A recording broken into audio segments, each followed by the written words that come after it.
Ms. Stefanik. Thank you, Mr. Chairman, and thank you to the witnesses for your thoughtful testimony. You testified earlier that despite the severe economic challenges that Russia faces, they've increased their defense spending by 25% in the last 2 years.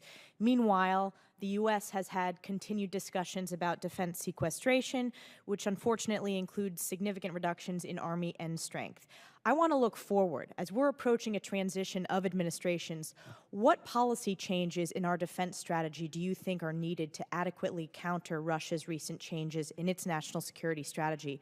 I'm particularly interested in Army end strength, in cyber, and also, you noted this before, reassessing the so-called pivot to Asia.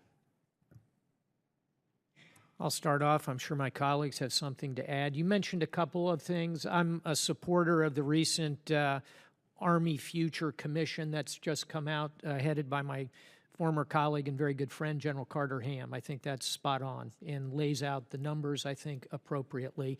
In very round numbers, I think an Army that's about 1 million is what's needed between active, reserve, and guard. In terms of cyber, I think it's time to add significant capability and, in fact, to examine the question of whether or not the nation needs a cyber force. We have an Army, a Navy, an Air Force, a Coast Guard, a Marine Corps, et cetera. I think it's high time to think about a cyber force.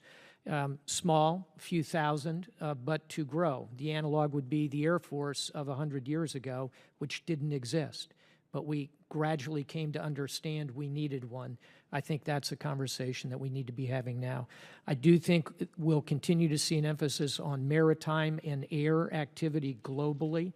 And in terms of the pivot, I want to make sure we are all on the same sheet of music here in that the world is big and global and complicated. There's no simple answer of, gee, we should pivot to Asia or not. We have global responsibilities, but what we have seen of late in Europe and in the Levant and the Near Middle East causes me to think we ought to be re-examining a huge shift of forces to the Pacific. Thanks. Dr. Farkas.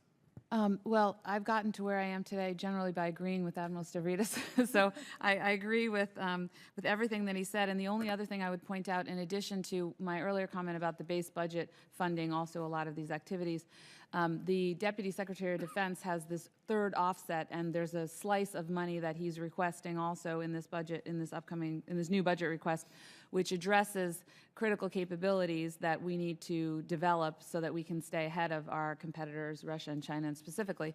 And I would mention in that context that they are looking at, and I probably can't get into it too much more, but at cyber capabilities, cyber teams, and things like that. So there are other elements of the budget that do address the unconventional threat as well. Dr. Hill? I think what we have to bear in mind, based on all the things that we've been talking today, that whatever we do, we have to make sure that we have flexibility and adaptability in any of the mechanisms. Part of our problem is we tend to fixate on big budgets and big issues of doctrine, and often it makes it very difficult then for us to change course as circumstances change. I mean, this is the problem of being fixated on something like the pivot to Asia, or frankly on thinking solely about the war on terrorism, or thinking of things in terms of old challenges. Russia may be the current and present threat, and Russia has actually never really changed its posture toward the United States. Instead of dealing with many of the other threats that also face Russia, frankly, the United States is not, let's be frank about it, Russia's main threat over the longer term. There's all the transnational threats that we are worried about, Russia is too.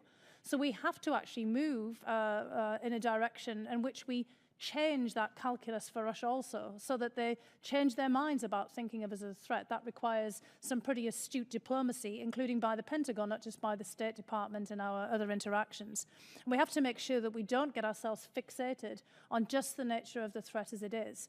So we need as many flexible mechanisms as possible, and we need to really think to ourselves about how we adapt, not pivot one way or the other. So we have to be very careful that whatever we do, as I think Admiral Stavridis and Dr. Farkas are saying, not to then fixate on Russia, the Middle East and the Levant as well, to have a holistic approach and figure out how everything will fit together.